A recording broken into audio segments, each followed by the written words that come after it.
Assalamualaikum warahmatullahi wabarakatuh. Selamat pagi anak-anakku. Salam sejahtera buat kita semua. Apa kabar semuanya? Semoga dalam keadaan sehat walafiat ya. Baik, mari kita buka dulu kuliah pagi ini dengan berdoa menurut agama dan keyakinan masing-masing. Semoga mendapatkan ilmu yang barokah dan bermanfaat buat kita semua. Amin ya rabbal alamin. Berdoa dipersilakan.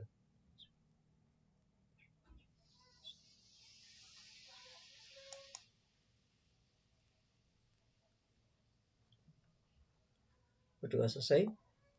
Baiklah, kuliah pada pertemuan yang kelima ini kita akan mempelajari tentang pendekatan efisiensi pemasaran. Namun untuk memahami pendekatan efisiensi pemasaran, maka dua pendekatan yang kita pelajari minggu lalu kita review kembali, kita dalami kembali agar ingat dan lebih siap untuk melakukan pembahasan ya, pembelajaran tentang bagaimana menganalisis efisiensi pemasaran. Jadi ada dua pendekatan di minggu lalu yang sangat terkait, yaitu pendekatan kelembagaan ya, dan pendekatan fungsional. Oke. Setelah kita rangkum ke dalam catatan seperti di slide ini, ternyata ada 6 bahan dasar untuk menganalisis efisiensi pemasaran. Nanti untuk analisis efisiensi pemasaran akan dijelaskan melalui video selanjutnya. Di video ini kita fokus untuk mereview dua pendekatan yang terkait dengan efisiensi pemasaran, yaitu pendekatan kelembagaan pemasaran dan pendekatan fungsional. Baik, ada 6 ya, ada 6 bahan dasar dalam menganalisis efisiensi pemasaran. Yang pertama, apa saja jenis ikan termasuk harga dan atau satuan. Misalnya kita tetapkan satuannya adalah rupiah per kilogram, Rp per kilogram. Jadi jenis ikan yang dipasarkan pada masing-masing saluran pemasaran atau oleh masing-masing lembaga pemasaran itu apa saja ya, dan harganya berapa, satuannya apa. Kemudian langkah kedua adalah siapa saja lembaga pemasaran yang terlibat dalam memasarkan ikan ya. Terlibat memasarkan ikan berarti di sini adalah menjalankan fungsi atau kegiatan pemasaran. Lalu siapa pula konsumen di masing-masing saluran pemasaran yang terbentuk ya di dalam pemasaran ikan laut segar. Nanti kita contohkan di sini adalah pemasaran ikan laut segar ya. Kemudian yang ketiga, bahan dasarnya adalah bagaimana saluran pemasaran atau marketing channel yang terbentuk. Nah, yang terdiri dari 3A, B, dan C itu kita pancing dengan 3 pertanyaan. Ada berapa macam saluran yang terbentuk? Kemudian pada masing-masing saluran melibatkan berapa macam middleman? Dan kegiatannya disebut indirect marketing. Jadi kalau melibatkan middleman berarti disebut indirect marketing. Adakah saluran yang tidak melibatkan middleman dan kegiatannya disebut direct marketing?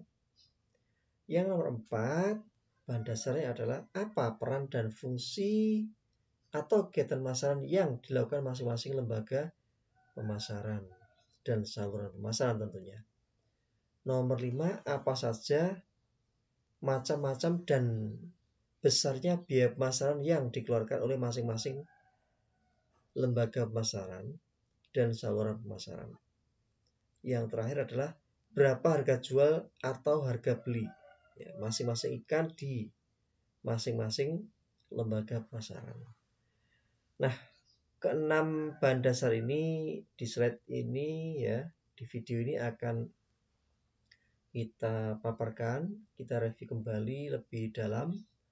Jika nomor 1 sampai 6 telah diketemukan hasilnya, sudah kita siapkan begitu maksudnya, maka kita dapat melakukan analisis efisiensi pemasaran dengan lebih mudah.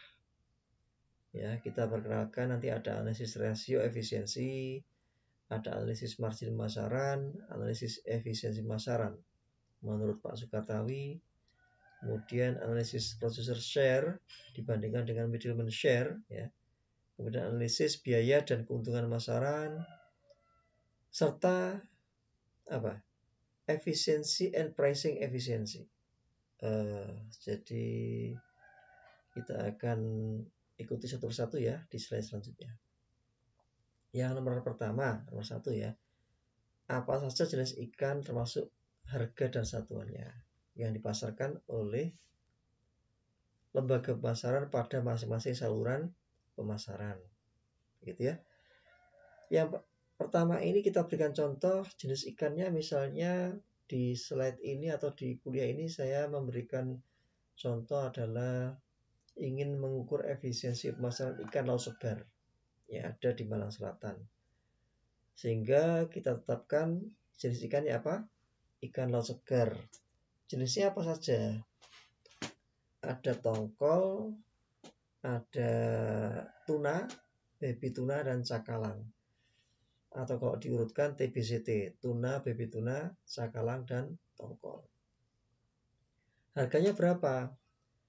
Jadi ini kita dapatkan data dari lapang. Ternyata untuk ikan tuna per kilogram di tempat pelelangan ikan saat itu tahun 2017 seharga 33.000 per kilo. Ini berada harga ini pada nelayan besar pada saluran pemasaran 1. Jadi kita tahu saluran 1, 2, 3 di tahap selanjutnya, tetapi ini sudah kita identifikasi dulu masing-masing ikan itu harganya berapa di tingkat produsen.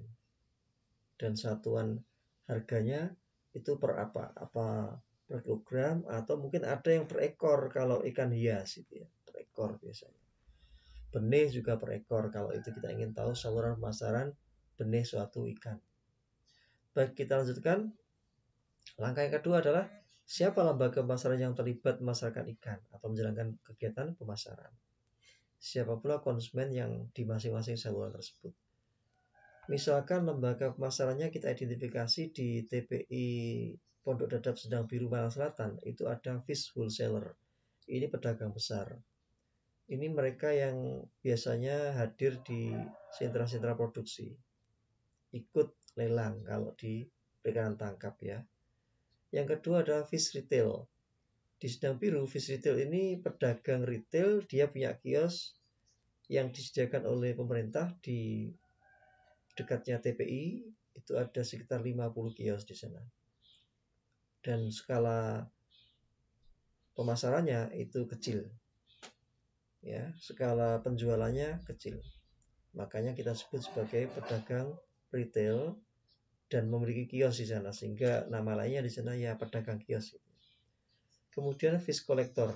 Fish collector ini adalah pedagang yang memang mengumpulkan ikan, atau disebut juga pedagang pengumpul atau pedagang pengepul begitu ya. Mengumpulkan ikan dari produsen-produsen di sana, nelayan-nelayan yang skala kecil biasanya, ataupun ABK yang mendapatkan lauhan dari hasil tangkapan laut kemudian dijual kepada fish collector. Ada pula nanti yang kita identifikasi ternyata dijual langsung kepada pedagang kios atau pedagang retail. Kemudian kita juga mengidentifikasi konsumennya siapa. Ada konsumennya ini pabrik. Pabrik berarti ini nanti pembeli yang berada di saluran yang membeli langsung dari pedagang besar. Itu. Kemudian yang kedua, konsumennya adalah para pengolah ikan. Ada pengolah abon, pengolah pindang, stik tuna, ikan bakar, dan sebagainya. Kita lanjutkan. Sebagai pendalaman dari materi tentang lembaga pemasaran, di sini kita rangkum ada 3 macam lembaga pemasaran ya. Apa saja? Kalian masih ingat? Iya, yang pertama adalah produsen. Dalam pemasaran ikan laut segar ini, maka produsennya adalah nelayan. Kalau di perikanan secara umum, itu ada nelayan dan pembudidaya ikan. Kemudian yang kedua, lembaga pemasarannya apa? Pedagang perantara. Nama lainnya adalah middleman atau intermediary. Siapa saja pedagang perantara itu? Nah, ini masih materi ya. yaitu adalah fish wholesale, fish collector, fish retail, fish grosir mungkin ya, fish agent, ada nama lainnya misalkan bakul ikan, belantik ikan, kontrak buyer, penebas ya, di perikanan pun juga ada penebas. Jadi ikan ini dibeli dalam satuan keranjang ya, bukan lagi kilo, bukan lagi kilogram, tapi satu keranjang dihargai berapa. Ini biasanya pedagang-pedagang besar yang menebas ikan satu kapal dengan satuan per keranjang berapa. Tidak peduli jenis ikannya berapa banyak, namun biasanya sudah ada kontak-kontak sebelumnya. Kemudian pedagang perantara ini bisa bertindak sebagai propiter, pemilik, ya melakukan pembelian atau gulaan tunai, sehingga tercipta kegunaan milik bagi dirinya. Dan yang kedua, pedagang perantara bisa bertindak sebagai partnership atau mitra, hanya menjualkan tanpa gulaan tunai. Partnership ini ada dua macam, yaitu adalah commission agent dan yang kedua adalah broker. Commission agent ini melakukan satu atau beberapa fungsi pemasaran, misalnya selling. Jadi ini tergantung orangnya memang. Kadang-kadang melakukan fungsi pemasaran yang cukup banyak, kadang-kadang hanya beberapa. Kita contohkan fungsi pemasarannya bisa saja dia menjualkan, namanya selling ya. Standarisasi, dia melakukan rekomendasi barang atau ikan yang baik, yang segar, yang laris begitu ya. Financing, pembiayaan. Kemudian dia juga melakukan sebagian risk bearing, menanggung sebagian risiko. Jadi kalau nanti rekomendasinya kok ada cacat, ada kurangnya, ada komplain dari konsumen, maka dia menanggung sebagian risiko. Itu. Ini makanya disebut sebagai commission agent. Kemudian transportation dia juga kadang melakukan itu. Storage dan juga market intelligence. Dia melakukan kegiatan penyediaan informasi melalui promosi, melalui ya misalnya memasarkan lah gitu ya, memberitahukan kepada khalayak umum, kepada konsumen bahwa dia menjual produk ikan apa saja yang itu sebenarnya produknya pedagang lain atau produsen yang dia jualkan begitu ya. Makanya nanti dia akan mendapatkan komisi. Nah, commission agent ini bertanggung jawab atas ikan yang direkomendasikan untuk dijual kepada konsumennya.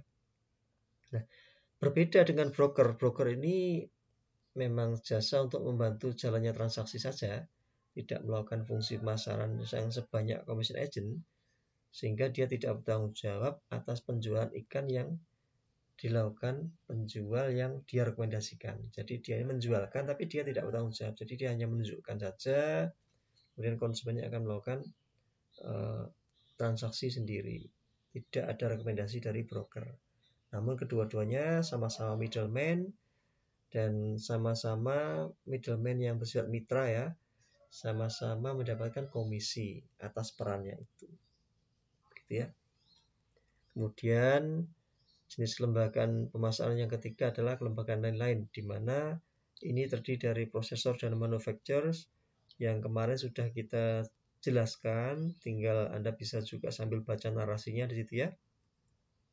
Kemudian kelembagaan prosesor dan manufacturer ini pengolah dan juga industri pengolahan ikan. Gitu ya. Kalau di dalam saluran pemasaran, biasanya kelembagaan lain-lain ini walaupun disebut sebagai lembaga pemasaran, pada umumnya dia sebagai end consumer ya, sebagai konsumen gitu ya, sebagai konsumen akhir ikan segar sebagai bahan baku untuk usaha pengolahan yang dia lakukan. Kemudian kelembagaan lain-lain yang nomor 2 adalah facilitative organization, yaitu siapapun yang melakukan kegiatan facilitating function. Ya, di situ kita berikan contoh yang banyak ya.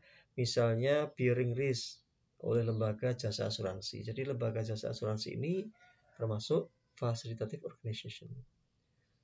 Lembaga yang melakukan standarisasi, ya, misalnya lembaga apa? BNSP. BNSP, Badan Nasional Standarisasi ya, dalam bidang perikanan. Kemudian sertifikasi perikanan, apakah sertifikasi jadi ISO, HACCP, kemudian halal certificate ya. Good Aquaculture Practice atau CPBI nama lainnya ya, cara budidaya ikan yang baik ya. CPPUB cara pengolahan pangan, cara produksi dan pengolahan olahan yang baik ya. Kemudian lembaga financing ini juga melakukan facilitative organization ya, misalnya koperasi perikanan ya, melakukan fungsi pembiayaan kredit ya, masuk perbankan ya. Pengambak ini pun juga termasuk facilitative organization fungsinya, karena dia melakukan peminjaman atau kredit kepada nelayan. Fungsi market intelligence dilakukan oleh pengusaha sendiri atau jasa pembuatan website, akun toko online, bukan toko online ya, akun toko online dan sebagainya. Intinya setiap kelembagaan yang melakukan fungsi market intelligence ini termasuk facilitative organization. Jadi menyediakan informasi pemasaran. Kemudian yang ketiga, kelembagaan lain ini adalah disebut sebagai trade association atau asosiasi perdagangan. Baik, kita lanjut di sini. Bagaimana saluran pemasaran atau marketing channel yang terbentuk ini sebagai bahan dasar yang ketiga ya. Jadi di sini kita gambarkan saluran pemasarannya. Ada berapa macam saluran yang terbentuk dan pada masing-masing saluran itu melibatkan berapa macam middleman. Gitu ya. Dan kalau melibatkan middleman, maka ini disebut sebagai indirect marketing. Dan yang ketiga, 3C, adakah saluran yang tidak melibatkan middleman? Maksudnya adalah direct marketing di sini. Nah, kita berikan contoh di sini secara umum untuk saluran pemasaran ikan ya, ikan laut segar di usaha penangkapan ikan di pesisir ya, di pelabuhan perikanan biasanya seperti ini salurannya. Jadi mulai dari nelayan ya, ikan itu disalurkan ke PP1, PP2 dan PPN, yaitu pedagang perantara 1, 2 sampai ke N. Ini sampai ada PPN, artinya memang cukup panjang biasanya bagaimana ikan itu disalurkan, dipasarkan dari nelayan ke konsumen akhir di sini sampai konsumen akhir. Sedangkan nelayan pun juga membeli berbagai faktor produksi dari produsen faktor produksi, juga melalui serangkaian peran middleman PP1, PP2, PPN dalam hal pemasaran faktor produksi, baik itu alat tangkap, bahan bakar, mesin dan lain-lain. Nah, karena nelayan ini menghadapi saluran pemasaran faktor produksi yang tergolong panjang serta saluran ikan laut segar yang dihasilkan dari kegiatan menangkap ikan itu juga cukup panjang sampai konsumen, maka nelayanlah yang biasa dikatakan sebagai pihak yang penting. Namun di sini pada posisi yang berpotensi sangat dirugikan, karena dia orang yang penting menghasilkan ikan namun mendapatkan inputnya dengan harga yang mahal, terutama nelayan kecil ya, dan menjual outputnya berupa tangkapan ikan dengan harga yang berpotensi dimurah-murahkan oleh pedagang-pedagang yang membelinya, terutama nelayan kecil ini ya. Nah, oleh karena itu nanti dalam mengukur efisiensi pemasaran ya, ada alat ukur namanya fisherman share atau share yang diterima nelayan itu sebaiknya lebih besar daripada share yang diterima oleh para pedagang perantara. Baru itu dikatakan efisien. Gitu ya.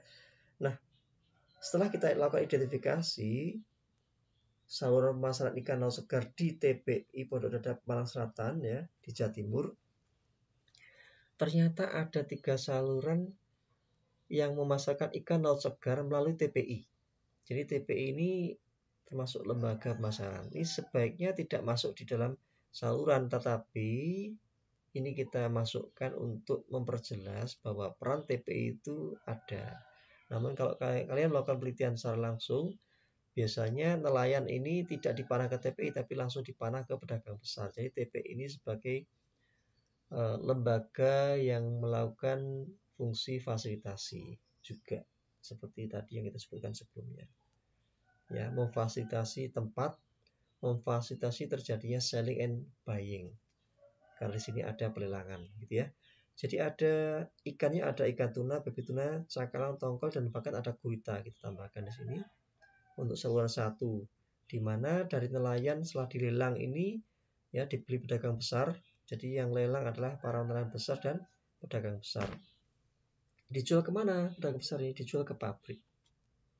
Jadi sebagian besar hasil tangkapan ikan laut segar di TPI Pondok Dadap adalah diserap atau dipasarkan ke pabrik. Kemudian yang kedua, terbentuklah saluran dari nelayan ya pedagang besar ke pengolah pindang. Jadi ikan-ikan yang dalam kondisi tidak terserap di pabrik biasanya yang standarisasinya tidak memenuhi permintaan pabrik itu akan masuk ke pengolah pindang. Baik dari sisi ukurannya maupun dari sisi kualitas kesegarannya itu yang tidak masuk pabrik itu masuk ke pengolahan pindang. Maupun juga masuk ke saluran ketiga, jadi pedagang besar yang menjual ikan yang tadi selain sisanya masuk ke pemindangan juga masuk ke dijual ke kios. Biasanya juga terkait dengan standar ukurannya yang tidak masuk pabrik. Dari kios nanti akan dijual atau dibeli oleh para pengolah ikan, baik itu menjadi abon ya, stik tuna maupun juga ikan bakar maupun juga langsung dibeli oleh konsumen. Jadi ikan segar langsung dibeli oleh konsumen yang datang kebetulan ke Sendang Biru di TPI ini. Jadi ada 3 saluran yang memasarkan ikan laut segar melalui tempat pelelangan ikan atau TPI. Nah, kemudian kita lanjutkan, ada berapa macam saluran yang memasarkan ikan, baby tuna, cakalang, dan tongkol yang tidak melalui TPI. Jadi ini khusus nelayan kecil dan ABK. Ini tidak wajib lelang. Makanya saluran 4, 5, 6, 7 ini nelayannya adalah nelayan kecil dan ABK. Ada berapa macam? Ada 4. Di mana yang saluran ke-4, 5, dan 6 ini merupakan saluran yang melibatkan berapa macam middleman. Ada pengepul atau belantik ikan dan ada pedagang kios. Ya. Di mana saluran yang nomor 5 ini melibatkan 2 lembaga pemasaran berupa 1 ya, pedagang perantara ya, pengepul, belantik, dan pedagang kios di sini ya. Dan yang kedua adalah produsen. Sama sih di saluran 4 juga ada 2 lembaga pemasaran, cuman di saluran 5 ini ada 2 middleman, maksud saya begitu. Sedangkan saluran 6 sama dengan saluran 4 ada 1 middleman di sini. Nah, untuk saluran 7 ini adalah kita sebut sebagai direct marketing, sedangkan nomor 4, 5, dan 6 adalah indirect marketing. Kenapa nomor 7 disebut sebagai saluran 7 disebut sebagai direct marketing? Karena dari produsen langsung dipasarkan kepada konsumen yang kebetulan datang ke sana. Di pantai ketemu nelayan kecil, ketemu ABK yang membaikkan, itu langsung dibeli oleh konsumen akhir. Itulah gambaran saluran pemasaran ikan yang terbentuk ya, di TPI Pondok Dadap, Malang Selatan. Kita berikan contoh lain saluran pemasaran ikan di daerah dan atau jenis ikan lainnya. Misalnya minggu lalu sudah kita berikan contoh ini saluran pemasaran ikan laut di tempat lain pada umumnya ya. Ada yang dari wholesaler, dari nelayan wholesale kemudian dijual ke cold storage. Ini pabrik sebenarnya. Cold storage itu pabrik. Pabrik bukan ikan. Kemudian dijual lagi ke pengolah. Jadi pembukaan ikan itu pabrik yang melakukan penanganan sementara ikan jadi ikan beku ya. Kemudian dijual kepada pengolah. Ya, ada pula yang dari cold storage langsung dijual ke luar negeri juga ada. Ada yang dari pengolah nanti ke retail dan sampailah pada konsumen akhir dan seterusnya. Nah, pola umumnya seperti ini, nelayan PP1, P2, PPN ke konsumen akhir. Ada pula yang dari nelayan langsung ke PPN, jadi tidak melalui PP1 dan PP2. PPN ini ada nomornya, tapi ini sebagai simbol saja bahwa ada pedagang lain yang terlibat di dalam pemasaran tersebut. Biasanya agak panjang gitu ya. Nah, panjangnya saluran pemasaran ini dalam kajian efisiensi pemasaran mempengaruhi apakah pemasarannya efisien apa tidak. Nah, oleh karena itu perlu diperhatikan nanti. Kemudian ini contoh marketing channel yang terjadi di pasar ikan hias Gunung Sari di Surabaya, atau Golf Market ya, Gunung Sari Ornamental Fish Market di Surabaya. Minggu lalu sudah kita jelaskan. Yang intinya di sini adalah ada 3 saluran ya yang terjadi dalam memasarkan ikan di pasar ikan hias di Gunung Sari Surabaya itu. Dari wholesale ke retail ke konsumen di masing-masing region, kemudian dari wholesale ke retail yang ada di kios yang di pasar Gunung Sari itu ke konsumen. Dan yang salur yang tengah ini adalah langsung dari wholesale ke konsumen ya. Kemudian yang bawah ini adalah bagaimana marketing function dan retailing proses terjadi di Golf Market. Jadi yang warna biru ini adalah retailing proses, yang warna hitam ya di gambar yang bawah ini adalah marketing function. Baik, kita lanjutkan. Ini adalah gambar yang minggu lalu juga sudah kita jelaskan. Jadi intinya ada 3 saluran yang memasarkan ikan hias di pasar ikan hias Gunung Sari Surabaya. Kita bisa melihat yang mereka ada di parkir ini adalah para wholesale ya, wholesale ikan hias ya.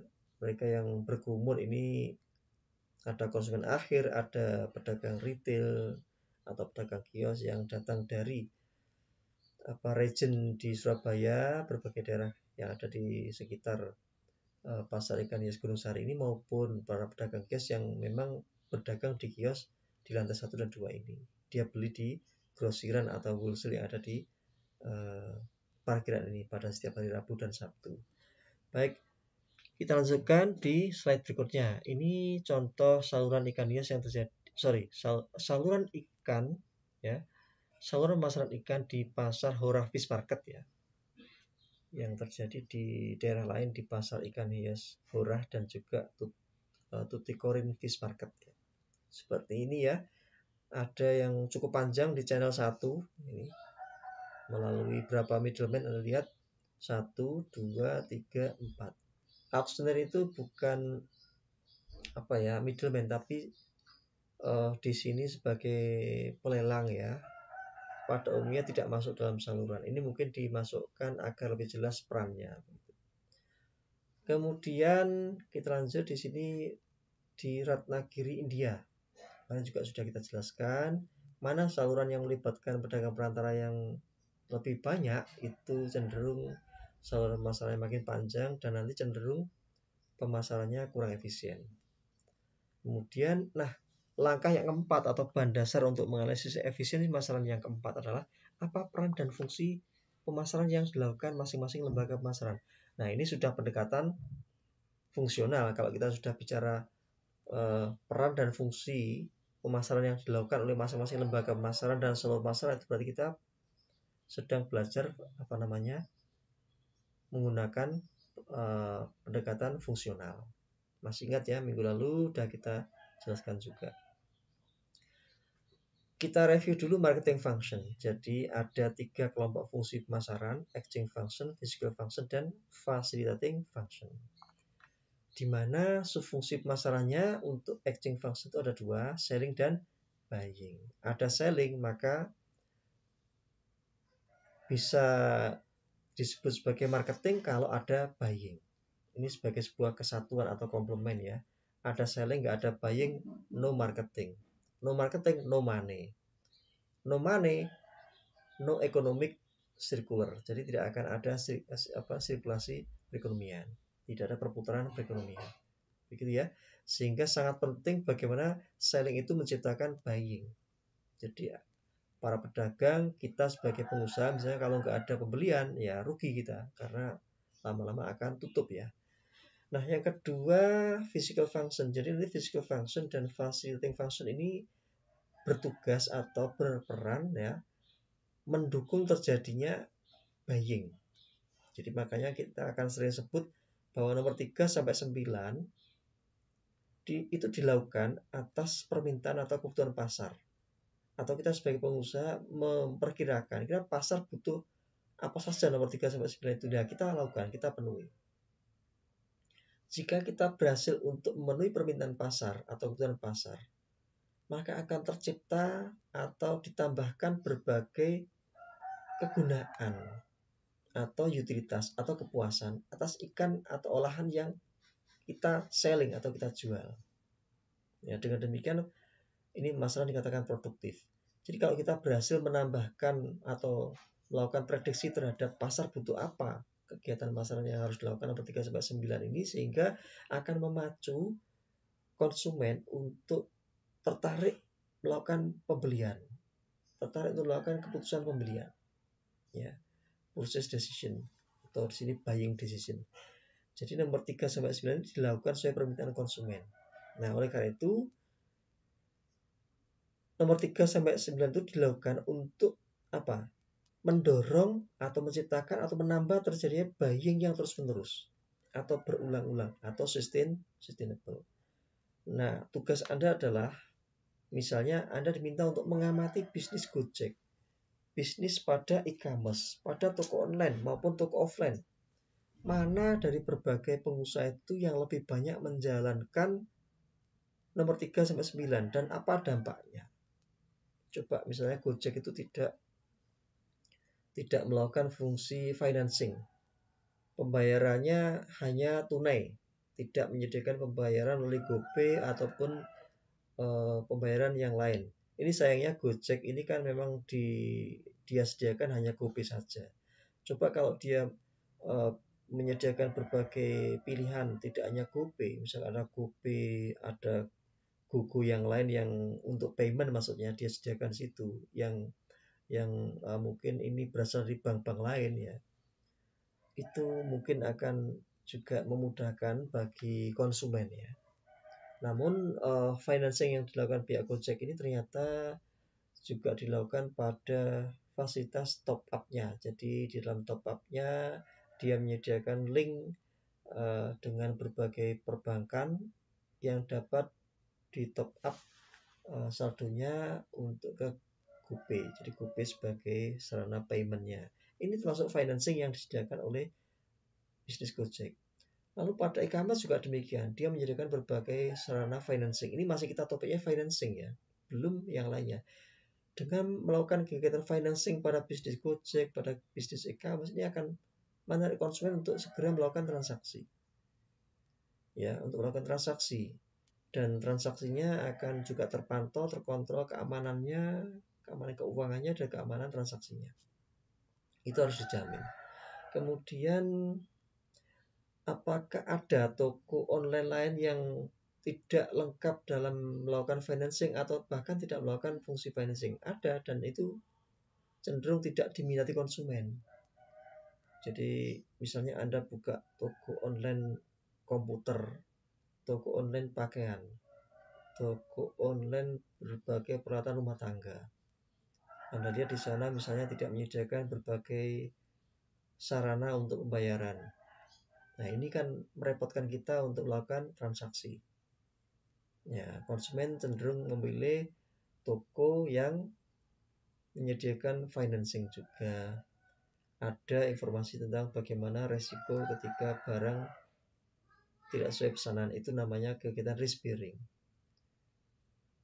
dan sebagainya. Jadi silahkan nanti Anda amati bisnis-bisnis apa saja dan apa pula fungsi pemasaran ya yang dilakukan nomor 3 sampai 9 sehingga dampaknya apa? Apakah dapat meningkatkan penjualannya atau tidak ketika dia melakukan fungsi pemasaran lebih banyak sesuai dengan permintaan pasar. Oke ya.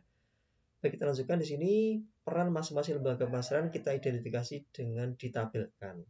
Peran nelayan apa, TPI itu apa perannya, pedagang besar itu perannya juga apa. Oke, ini bisa dibaca sendiri. Jadi dari semua lembaga pemasaran yang kita sudah identifikasi tadi, itu kita perlu tabulasikan. Ini bagian dari kegiatan pendekatan apa? Pendekatan fungsional.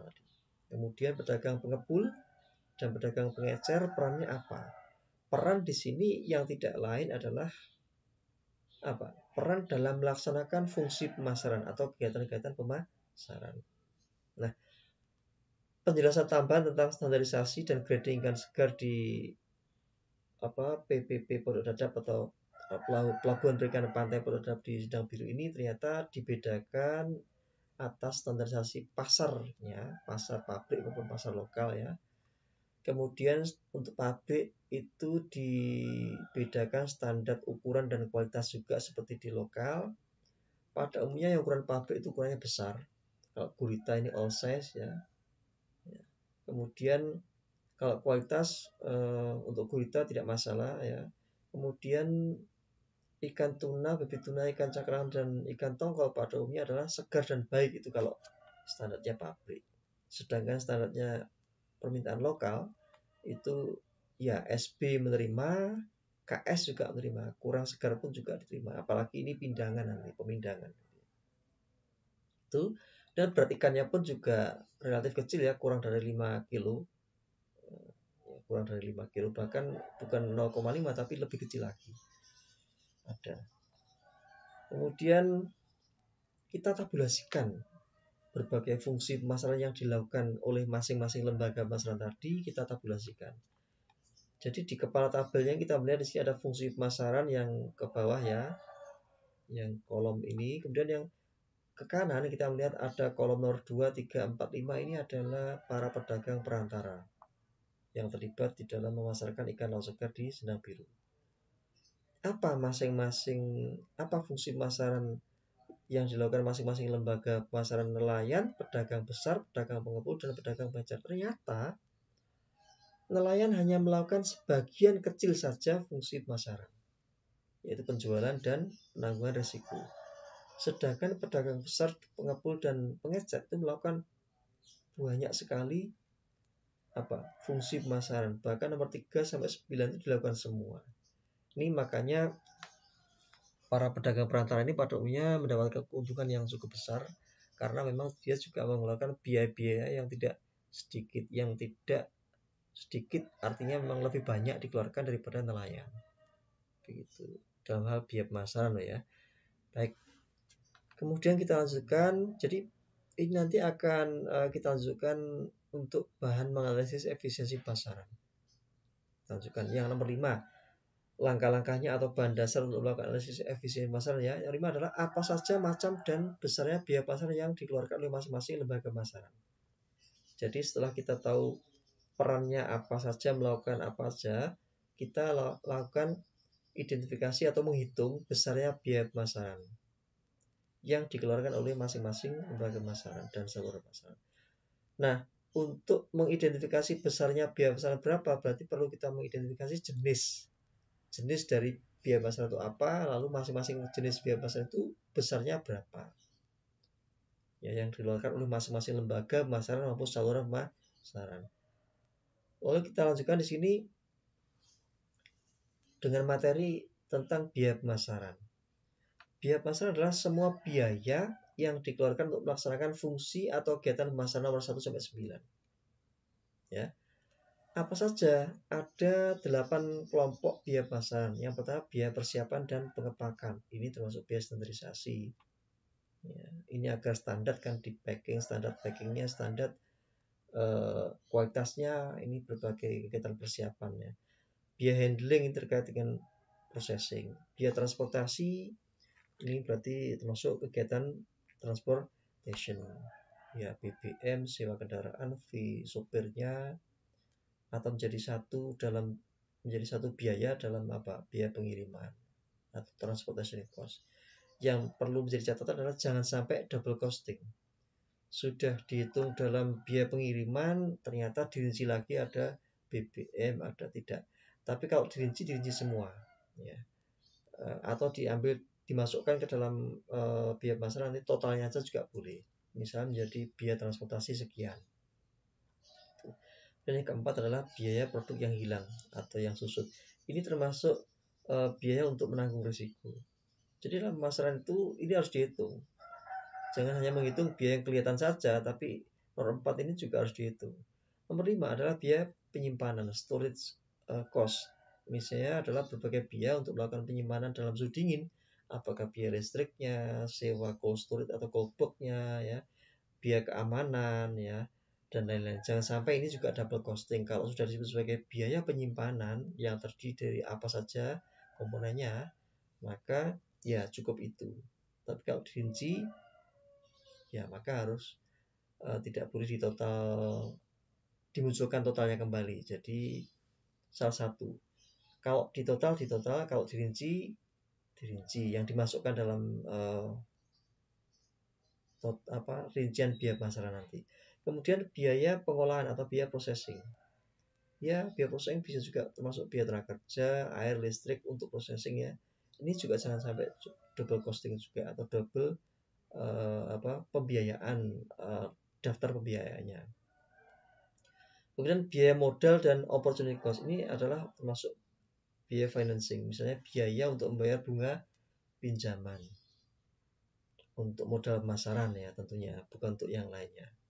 Ini baru dikatakan sebagai biaya pemasaran, kelompok biaya pemasaran nomor 7. Kemudian kelompok biaya pemasaran yang terakhir adalah kelompok biaya komisi. Ya, ini uang yang dikeluarkan untuk memberikan komisi terkait dengan perannya commission agent dan broker. Nah, adapun menurut Crawford tahun 1997, biaya pemasaran itu meliputi ada 9 macam. Ada upah tenaga kerja, biaya transportasi, biaya pengemasan, biaya sewa kontainer maksudnya sini ya. Kemudian sewa air dan energi atau sewa peralatan-peralatan yang lainnya untuk pemasaran, itu termasuk biaya pemasaran. Advertensi terkait dengan ini untuk market intelligence ini. Biaya pengeluaran penjualan ya, biaya penyusunan modal maupun bunga pinjaman jika ada. Jadi nomor 89 itu termasuk financing di sini. Jadi coba pikirkan 1 sampai 9 itu untuk melaksanakan fungsi pemasaran apa. Jadi Anda didorong untuk mengidentifikasi nomor 1, 2 sampai 9 ini ya dikeluarkan untuk melakukan fungsi pemasaran apa. Bisa ya, ini mohon untuk dilakukan. Kemudian biaya pemasaran itu bervariasi pada tiap komoditi dan atau produknya. Perbedaan itu disebabkan oleh beberapa faktor. Ada 1 sampai 4 ini ya. The more with the greater the proportion of customer expenditure which goes marketing cost. Jadi semakin besar atau semakin banyak sebuah produk itu menyisakan waste-nya ya, maka ini semakin besar pula biaya pemasarannya. Karena membutuhkan handling di sini ya, membutuhkan penanganan ya untuk memisahkan antara waste dengan ikan yang dijual dalam kondisi misalnya sudah di-fillet dan sebagainya. The more perishable, semakin mudah rusak, semakin tinggi pula marketing cost-nya.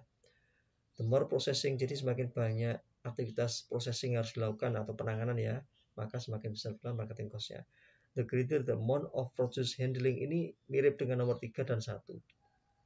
Jadi semakin banyak upaya-upaya handling yang dilakukan ya, termasuk transportasi, maka semakin besar pula biaya pemasaran yang dikeluarkan untuk melakukan serangkaian penanganan ya, dan akhirnya menjadi biaya pemasaran suatu produk itu berbeda dengan produk lainnya. Kemudian langkah nomor 6 adalah harga jual dan harga beli ikan laut segar, ini harus kita tentukan. Dan kita berikan contoh biaya pemasaran nanti per lembaga dan maupun persaluran pemasaran. Oke, ini adalah contoh. Di sini kita tabulasikan di sini ya, bahwa untuk ikan tuna ya, ikan tuna di pedagang besar namanya Pak Anto saat itu ya, ke Pak Fauzi sebagai pedagang besar, lalu ke pabrik di sini. Jadi ini salurannya dari nelayan pedagang besar ke pabrik. Ternyata di sini kita identifikasi dulu. Ini contoh adalah berbagai biaya pemasaran mulai A sampai J ya, kita masukkan. Ini satuannya adalah Rp per kilogram misalnya. Ini harus ditetapkan satuannya, tadi kan sudah kita jelaskan ya. Ini angka-angkanya, misalnya biaya izin berlayar. Nah, ini kalau nelayan ini nanti masuknya ke dalam biaya produksi. Tapi di sini kita mix ya, di sini ada pula biaya pemasaran di sini. Anda pilah-pilah ya, mana yang produksi dan mana biaya pemasaran. Lalu kita totalkan di sini subtotal biayanya adalah Rp285,28 per kilogram. Jadi akhirnya kita jadikan kilogram. Jadi tabel ini sudah kita hasilkan dari tabel sebelumnya. Jadi sebelumnya sudah ada tabel totalnya, lalu kita bagi dengan jumlah ikan yang diproduksi atau dipasarkan ya. Kalau nelayan berarti diproduksi dan juga dipasarkan ya. Sehingga ketemu biaya persatuannya. Kemudian total penerimaannya berapa, total keuntungannya berapa, ini juga kita bisa hitung di tabel ini. Jadi kalau total penerimaan berarti harga per unit dikalikan dengan jumlah kuantiti total yang diproduksi atau dijual. Nah, itu akan menjadi total penerimaan. Lalu keuntungan adalah total penerimaan dikurangi dengan total biaya. Jadi data di atasnya tadi itu menjadi dasar untuk menghitung ini. Ini kita pakai Excel ngitungnya, jadi lebih mudah. Dan seterusnya yang terjadi pada saluran ikan baby tuna ya, nomor 1 sampai nomor 7. Kemudian untuk pedagang besar, karena pedagang besar itu sebagai produsen, kalau yang tadi nelayan itu produsen, sekarang pedagang besar, dan selanjutnya nanti di slide selanjutnya itu pedagang perantara maksudnya.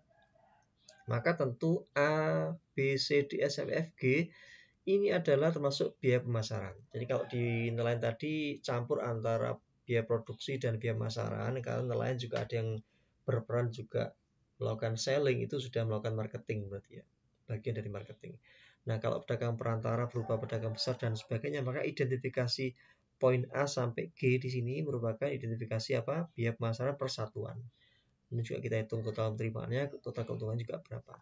Oke, nanti bisa dicermati sendiri ya, ditelaah sendiri cara menghitungnya, dan angka-angka ini silakan dibuktikan kebenarannya. Kemudian kita lanjutkan di sini bagaimana pula identifikasi biaya pemasaran dan jenis biaya pemasaran yang dikeluarkan oleh pedagang pengepul, pedagang pengecer pula di tabel ini. Jadi kalau di sini kosong, ini berarti pedagang pengepul ini tidak menyalurkan di saluran yang kosong datanya ini, gitu ya. Nanti ada cross check dengan saluran pemasaran yang tadi ditampilkan di depan. Nah, di bawah juga kita hitungkan sekalian di sini adalah perhitungan tentang margin pedagang pengecer. Ada pula margin pemasaran. Ada persen margin. Ya, persen margin saluran. Kemudian juga ada nilai ikan yang terjual itu berapa, ya, atau harga konsumennya maksudnya ya. Kemudian ada total biaya pemasarannya berapa per saluran. Jadi kalau kita jumlahkan ini berarti per saluran. Ke bawah itu per saluran.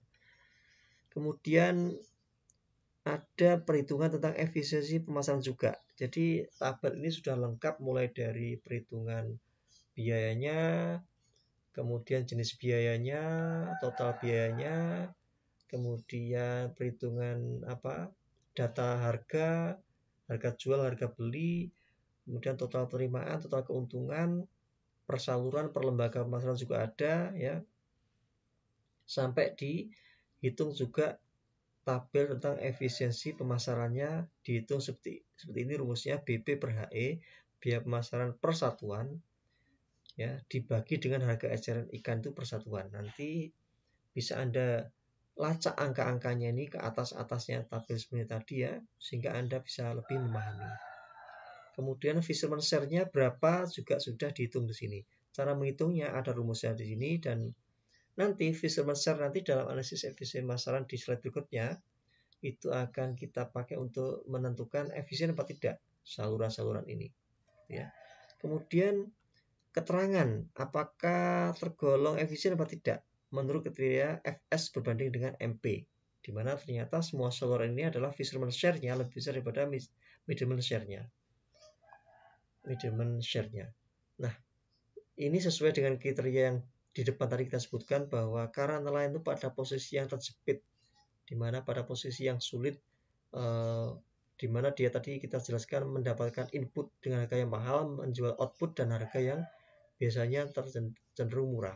Maka dia dalam penghitungan efisiensi pemasaran maka perlu ditetapkan ketentuan bahwa share yang diterima oleh produsen atau nelayan dalam hal ini ya itu harus lebih besar daripada share yang diterima oleh pedagang perantara. Makanya di sini share yang diterima oleh produsen dikodekan dengan rumus FS atau fee per share. MP adalah share yang diterima oleh para middleman. Ini MP adalah margin pemasaran. FS harus lebih besar dari MP agar dikatakan efisien. Gitu ya. Baik, kita lanjutkan di sini contoh biaya pemasaran pada jenis ikan dan atau daerah lain. Ini tadi yang kita contohkan dalam pemasaran ikan hias ya, Anda bisa lihat apa saja jenis biaya pemasaran yang tergolong biaya variabel maupun ini tergolong biaya tetap ya, total variable cost maupun total fixed cost. Anda bisa lihat jenisnya maupun juga Anda hubungkan dengan fungsi pemasaran mana biaya-biaya ini dikeluarkan. Ornamental fish processing ini berarti termasuk biaya apa? Pembelian. Ya kan, processing. Kulaan gitu ya. Dan sebagainya. Kemudian contoh biaya pemasaran, struktur biaya pemasaran di ikan lele di Anambas India. Anda identifikasi biaya apa saja. Total TFC itu total cost, TFC total fixed cost ya, TVC total variable cost. Jadi yang di atas ini semua variable cost, yang fixed cost-nya apa saja ya di bawahnya ini. Oke ya. Kita lanjutkan. Wah, ternyata slide ini sudah selesai untuk review apa tadi? Pendekatan kelembagaan dan pendekatan fungsional ya. Selamat belajar semuanya. Semoga dapat difahami dengan mudah. Semoga ilmunya bermanfaat ya. Sukses setelah menunggu kalian untuk kalian jemput ya. Semangat dan kita akhiri. Alhamdulillahirabbil alamin. Wassalamualaikum warahmatullahi wabarakatuh dan selamat pagi.